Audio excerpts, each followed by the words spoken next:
पाकिस्तान की बात करें तो पाकिस्तान में 4 एयरबेस पर हमला हुआ, कितना नुकसान हुआ, कितने माल की हानि हुई, ये सारी जानकारी अभी आने बाकी है। या तो पाकिस्तान भारत का इस बार का रिजॉल्व जो है, संकल्प जो है, उसको वो समझ नहीं पा रहा है, या फिर पाकिस्तान बिल्कुल एक खुदकुश मोड में आ चुका है, सुसाइडल मोड में, कि वो तबाह होना चाहता है किसी भी कीमत पर, इसीलिए भारत को बार बार उकसा रहा है। जनरल साहब, यही दो मतलब। देखिए, एक खबर जो आ रही थी कि IMF का जो बेल आउट था, जैसे ही हुआ, जैसे उनको, क्योंकि भारत ने उसको अटेंड नहीं किया था, जैसे उनके हाथ में $1 बिलियन का मिला, उन्होंने ये हिमाकत की कि हमारे इलाके में सिरसा तक उन्होंने अपने मिसाइल को फेंकने की चेष्टा की।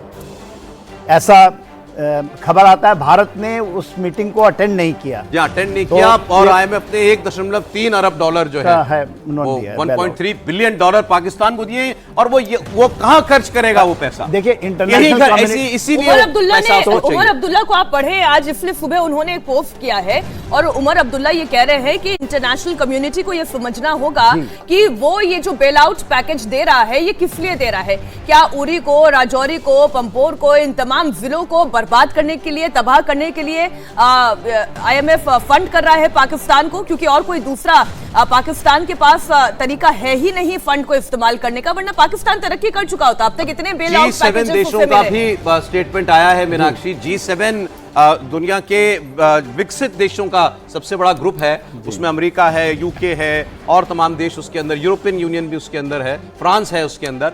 और उन्होंने जो स्टेटमेंट दिया है, उसमें सबसे पहले उन्होंने जो पुलवामा का आतंकवादी हमला था पाकिस्तान ने जो करवाया, उसकी बहुत सख्त शब्दों में निंदा की है, बहुत कठोर शब्दों में उसकी निंदा की है। और उसके बाद फिर उन्होंने लिखा है कि हम चाहते हैं कि भारत पाकिस्तान के बीच तनाव किसी तरीके से कम हो जाए। वो अभी खुलकर पाकिस्तान के टेररिस्ट बैकग्राउंड को कॉल आउट नहीं कर रहे हैं। वो अभी भी लगता है कि वो ये मैसेज देना चाह रहे हैं कि भारत के ऊपर हमला बहुत खराब हुआ, भारत ने जवाब दे दिया, अब आप तनाव कम कर लीजिए, वो ये। लेकिन उसके बाद जो पाकिस्तान कर रहा है, उसको भी बताया जाना जरूरी है। बिल्कुल सही कह रहे हैं आप जी सर। ये देखिए, दोहरी चरित्र जो है वेस्ट की, ये टोटल दोहरी चरित्र है। हाँ, थोड़ा सा वो मान रहे हैं कि पुलवामा, ये तो पहले ये भी नहीं कंडम करते थे। बहुत सारे देश हैं वो ये कहते थे, अभी भी मलेशिया जो कहता है, वो कहता है इंडियन ऑक्युपाइड कश्मीर, ये बात कही है। टर्की ये कहता है, वो नहीं कहता है कि भारत, जैसे हम कहते हैं POK, जो पाकिस्तान ने ऑक्युपाई किया हुआ कश्मीर, वो कहता है इंडियन ऑक्युपाइड कश्मीर। तो ये जो दोहरी चालें हैं इन देशों की, उसको खुल करके हम रात को ही ये बात कर रहे थे कि ये अब जो कुछ डिप्लोमेसी की जरिए कोशिशें हो रही हैं कि किसी तरह से ये कम कराया जाए तनाव। सऊदी अरब के विदेश राज्य मंत्री वो पाकिस्तान और भारत के चक्कर लगा रहे हैं।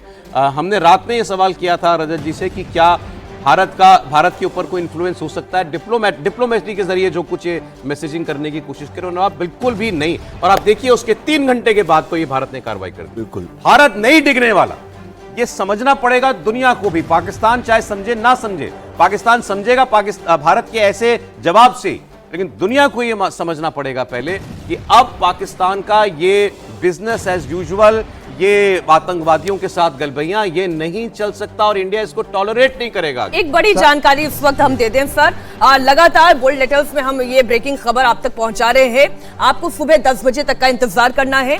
दिल्ली के साउथ ब्लॉक में भारतीय वायुसेना की प्रेस कॉन्फ्रेंस होने जा रही है। वायुसेना के एयर ऑपरेशन के DG इस पूरे मामले पर बयान देने जा रहे हैं। क्या अब तक घटा है, पाकिस्तान की तरफ जो हमला हुआ उसके बारे में भी डिटेल होगी। क्या भारत की तरफ से एक्शन लिया गया, कितना बड़ा एक्शन था, भारत की तरफ से वो डिटेल भी दी जाएगी। जो इस वक्त पाकिस्तान में जिस पाकिस्तानी फॉरवर्ड पोस्ट को तबाह किया गया, इसके बारे में भी जानकारी दी जाएगी। और जो श्रीनगर में भी इस वक्त हो रहा है, फ्लाइंग ऑब्जेक्ट्स जो देखे गए हैं जिन्हें न्यूट्रलाइज कर लिया गया है, ये तमाम जानकारियां आप बस थोड़ी देर का इंतजार, सुबह 10 बजे का इंतजार, जब ये तमाम जानकारियां ऑफिशियल चैनल से आपके सामने आ जाएंगी।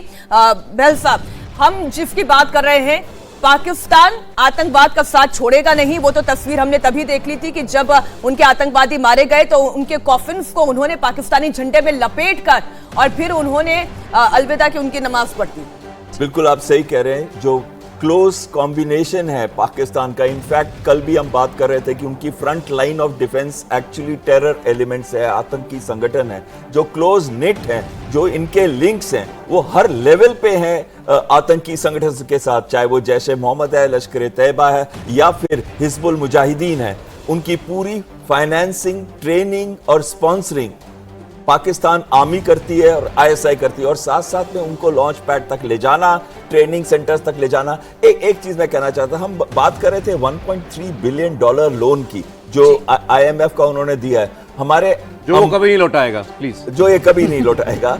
जो अंबानी की जो नेटवर्थ है वो 92.5 बिलियन डॉलर है, अदानी की जो नेटवर्क है वो 58 बिलियन डॉलर है, वो तो खरात में दे देते हैं।